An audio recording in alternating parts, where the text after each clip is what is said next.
Hello everyone, welcome to नौकरी aspirant. उम्मीद करती हूँ आप सब एकदम बढ़िया है। तो दोस्तों, हम आपके लिए लेकर आए हैं साइंस की बेहतरीन सीरीज। इस सीरीज में हम आपके साथ पिछली परीक्षाओं में पूछे गए इम्पोर्टेंट एमसीक्यू डिस्कस करेंगे। जिन्होंने अभी तक हमारे चैनल को सब्सक्राइब नहीं किया है, वो चैनल को सब्सक्राइब करके बेल आइकन को दबाना न भूलें, ताकि आपको आने वाली वीडियो की नोटिफिकेशन मिलती रहे। तो चलिए हम अपनी क्लास को शुरू करते हैं। आज का हमारा पहला प्रश्न है, वृद्धि हार्मोन किस ग्रंथि द्वारा स्रावित होता है?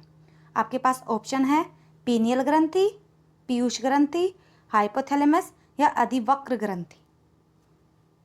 बताइए। हमारा सही जवाब है वृद्धि हार्मोन होता है ऑप्शन बी, पीयूष ग्रंथि से वृद्धि हार्मोन स्रावित होता है। और ये ग्रंथि दूसरी सबसे छोटी ग्रंथि है। पहला आपको पता है कि सबसे छोटी अंतःस्रावी ग्रंथि कौन सी है, तो पीनियल ग्रंथि है। दूसरी क्या हो जाएगा, पीयूष ग्रंथि सबसे छोटी है और ये वृद्धि हार्मोन को नियंत्रित करती है। हाइपोथैलेमस बताया था, भूख और प्यास का नियंत्रित केंद्र होता है। अगला प्रश्न है, किस संघ के जानवरों के संयुक्त पैर होते हैं? चूरणपावर, सूत्रकृमि, आर्थ्रोपोडा या शूलचर्मी। तो किसके होते हैं संयुक्त पैर? हमारा सही जवाब है ऑप्शन सी, आर्थ्रोपोडा संघ के जानवरों के संयुक्त पैर होते हैं। इनके 6 या 8 जोड़ी पैर मिलेंगे, जिसमें केकड़ा, बिच्छू, जो जिनके ज़्यादा पैर होते हैं ना, ये सब आर्थ्रोपोडा में होता है। और आर्थ्रोपोडा जो संघ है वो सबसे धरती पर पाए जाने वाला सबसे बड़ा संघ है।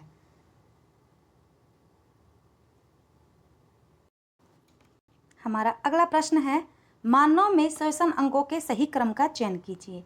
यह प्रश्न आपकी पिछली क्लास में भी आया था। तो सही बताना है कि सबसे पहले हमारे शरीर का कौन सा अंग आएगा, फिर कौन सा, फिर कौन सा, फिर कौन सा। तो इसमें कौन सा आएगा, बी। कल भी पिछली परीक्षा में बताया था क्लास में। पहले तो ग्रसनी आएगा, फिर उसके बाद स्वर यंत्र जो एडम्स एप्पल वाला होता है, फिर श्वास प्रणाल आएगा, फिर श्वास नली, फिर कुपिका आएगा। ऑप्शन बी आएगा इसमें। अगला प्रश्न है, किन किन फूलों के पौधों में पर्णकोर के साथ नोच के अंकुर उत्पन्न होते हैं? तो किन किन फूलों में होते हैं? ब्रायोफाइटा, ब्रायोफाइलम, केले या गुलाब। तो हमारा सही जवाब क्या आ जाएगा, ऑप्शन बी, ब्रायोफाइलम में पर्णकोर के साथ साथ नोच के अंकुर उत्पन्न होते हैं। अगला प्रश्न है, जीवन की वह अवधि जब शरीर में प्रजनन परिपक्वता के लिए परिवर्तन होते हैं, तो वह कौन सी अवस्था कहलाती है? परिपक्वता, किशोरावस्था, क्लोनिंग या नवोन्नति। तो जब शरीर में परिवर्तन होने लगते हैं तो वो कौन सी अवस्था होती है? हमारा सही जवाब हो जाएगा ऑप्शन बी, किशोरावस्था। अगला प्रश्न है, सभी पाता भागों का बाहरी आवरण निम्नलिखित में से किससे बना होता है? पोषवा, मेरिस्मेटिक उत्तक, त्वचीय उत्तक या जाइलम। तो बाहरी आवरण किसका बना होता है? सभी पादपों का। तो हमारा सही जवाब हो जाएगा ऑप्शन सी, त्वचीय उत्तक का बाहरी आवरण बना होता है। अगला प्रश्न है हमारा, निम्नलिखित में से कौन सा एक रात में खिलने वाला पुष्प है? गजानिया डेजी, एंजल की तुरई, जमैका फीवर प्लांट या वेनिस मेलो। जो रात में खिलने वाला फूल है, हमारा सही जवाब हो जाएगा ऑप्शन बी, एंजल की जो तुरई है, ये रात में खिलने वाला फूल है। जैसे रात रानी हो गया, ऐसे ये भी है।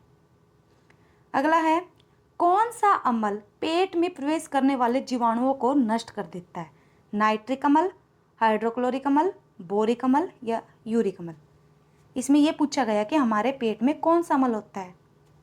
तो सही जवाब क्या हो जाएगा, ऑप्शन बी, हाइड्रोक्लोरिक अम्ल होता है, जो शरीर में आने वाले रोगाणुओं को, जीवाणुओं को नष्ट कर देता है। अगला प्रश्न है, पौधों की जड़ों की अधिचर्म कोशिकाओं में किसके होने से उनकी अवशोषण सतह बढ़ जाती है? तो शल्क के, मूल रोम, अंतत्वचा या रंध्र। तो किससे बढ़ जाती है? हमारा सही जवाब हो जाएगा ऑप्शन बी, मूल रोम से बढ़ जाती है। अगला प्रश्न है, रक्त में लाल रक्त कोशिकाओं यानी कि आरबीसी के बढ़ने से कौन सी स्थिति बन जाती है? एनीमिया, पॉलीसाइथेमिया, लुकेमिया या हीमोफीलिया।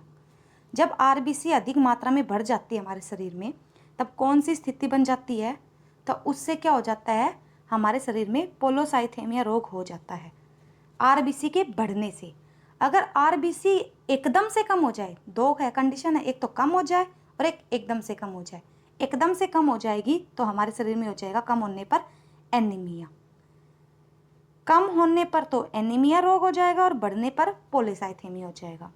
ऐसे ही शरीर में अगर डब्ल्यूबीसी बढ़ जाएगी, डब्ल्यूबीसी बढ़ जाएगी तब लुकेमिया रोग हो जाएगा। हीमोफीलिया रोग एक वंशानुगत बीमारी है जिसको हम रॉयल डिजीज़ भी कहते हैं।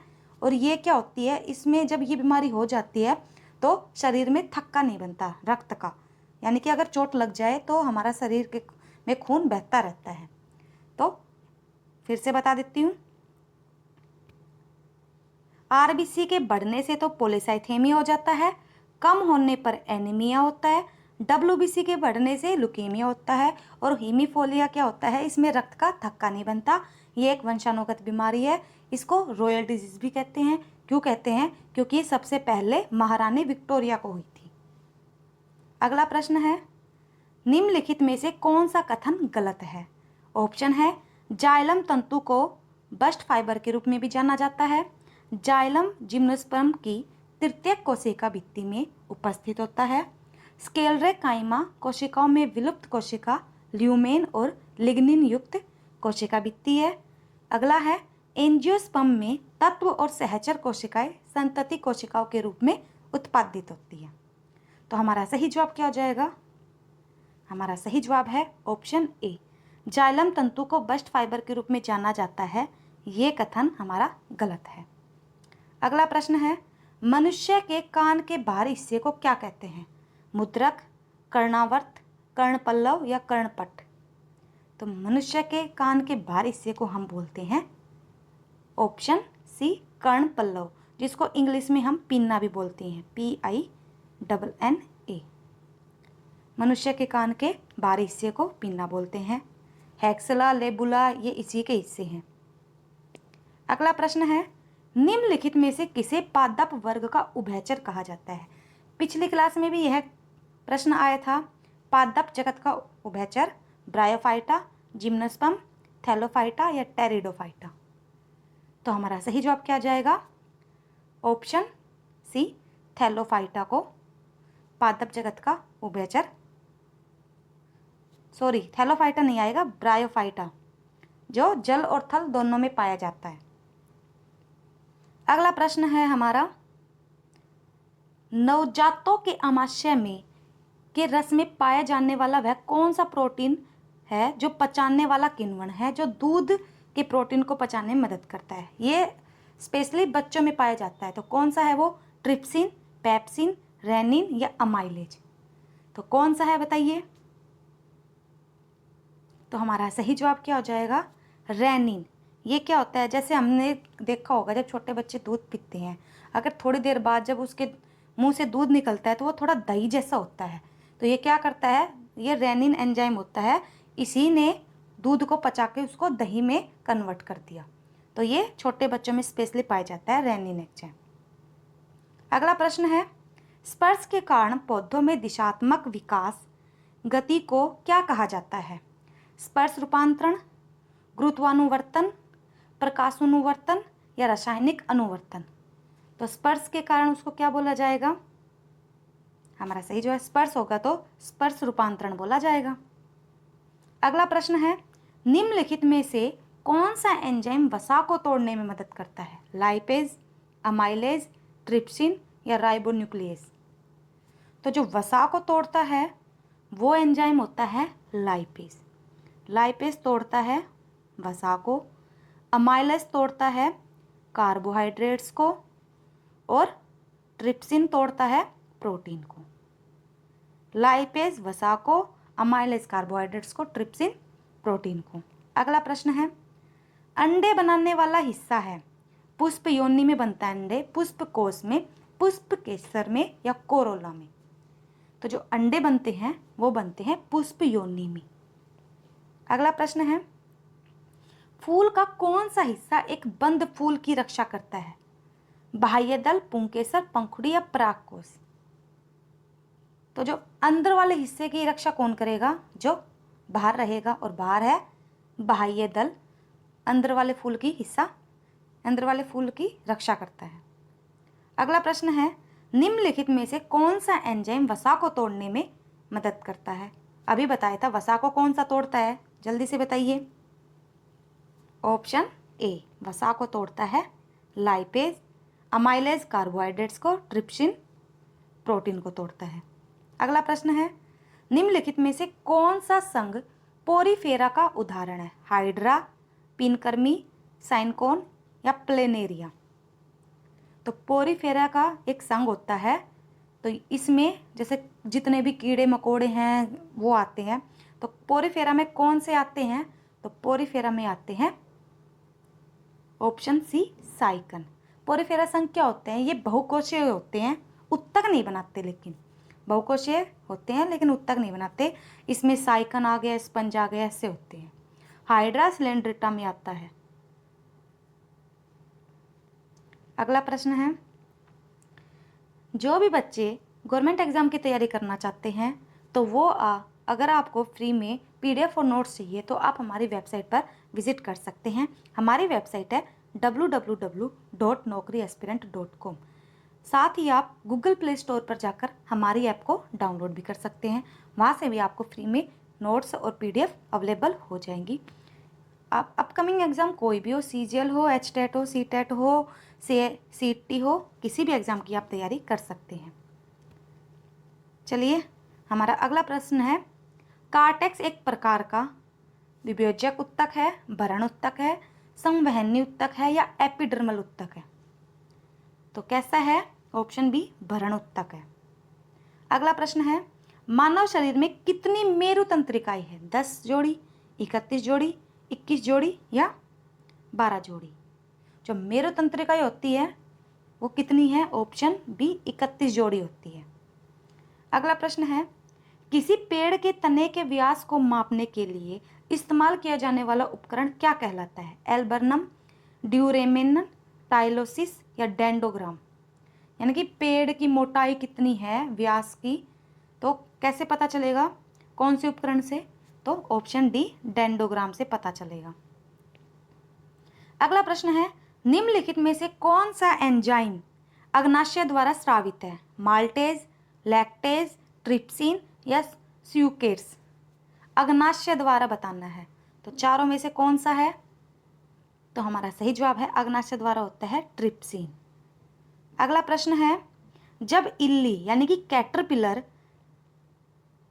किसी खालिस्तान नामक अपने जीवन चक्र के अगले चरण में प्रवेश करने के लिए तैयार होता है तो यह पहले खुद को संभालने के लिए पहले एक लाल जाल बुनता है, तो उसको क्या बोलते हैं? अंडा, प्यूपा, अंतिम कोकून या प्रारंभिक कोकून?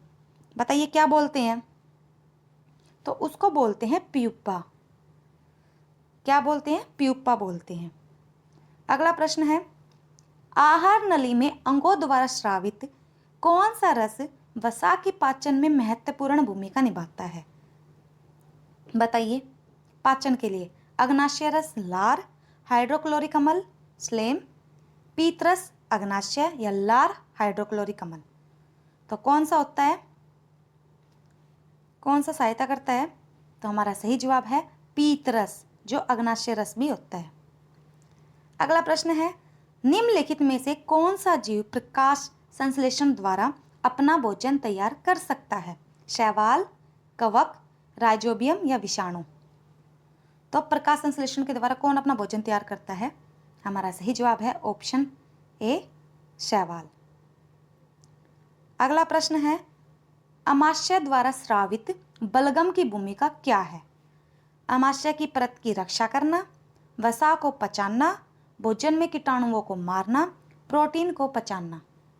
तो बताइए क्या है इसका कार्य? हमारा सही जवाब है ऑप्शन ए, अमाशय की परत की रक्षा करना। अगला प्रश्न है, कोलेनकाइमा उत्तक की केशिकाएं किसके संचित होने के कारण मोटी हो जाती है? बताइए। सेलुलोज और पैक्टिन, लिग्निन और क्यूटिन, पैक्टिन और काइटिन, या सुबेरिन और सेलुलोज। किसके कारण मोटी हो जाती है? तो हमारा सही जवाब क्या जाएगा? ऑप्शन ए, सेलुलोज और पैक्टिन के कारण। अगला प्रश्न है, मानव शरीर में पाचन तंत्र का सबसे लंबा अंग कौन सा है? पाचन तंत्र का बताना है, वैसे नहीं पूछा। तो बताइए कौन सा है? अग्नाशय वाहिनी, छोटी आंत, बड़ी आंत, या ग्रास नली? तो कौन सा है सबसे लंबा अंग पूछे तो है वो हमारा छोटी आंत। ऐसे में सोचना छोटी आंत और बड़ी आंत, बड़ी होगी तो बड़ी है, नहीं, छोटी आंत लंबी है।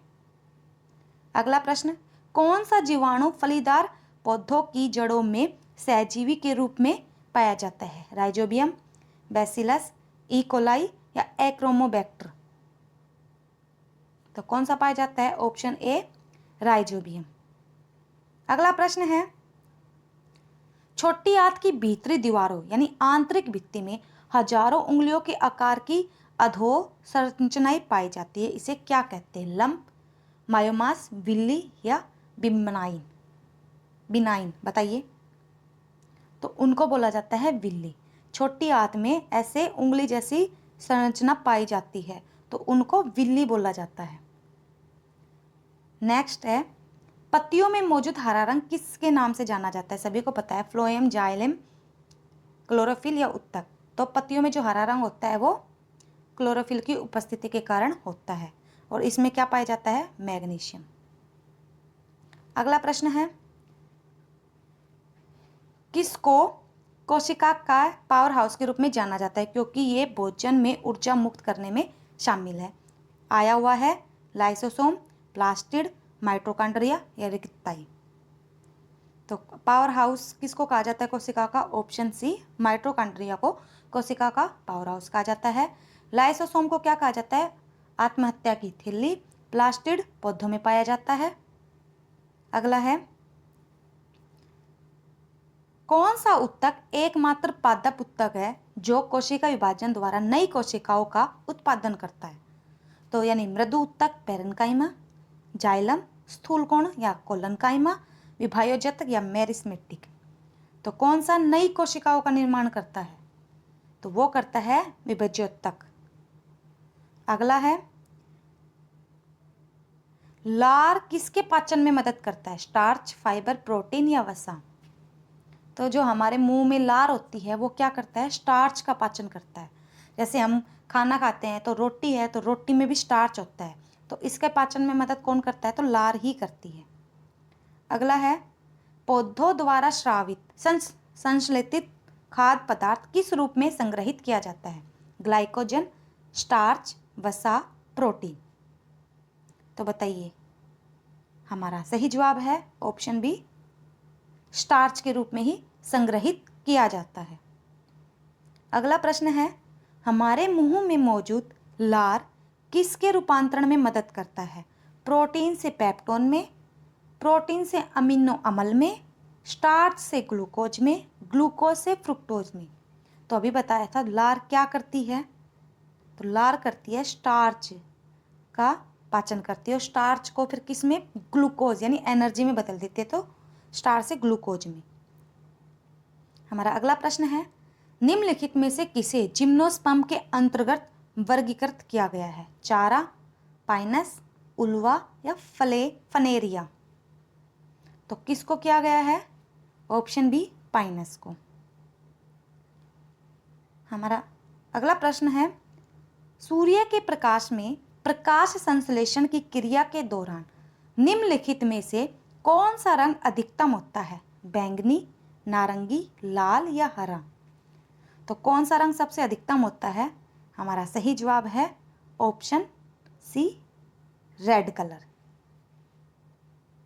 तो दोस्तों, ये थी आज की क्लास। कैसी लगी कमेंट में ज़रूर बताना।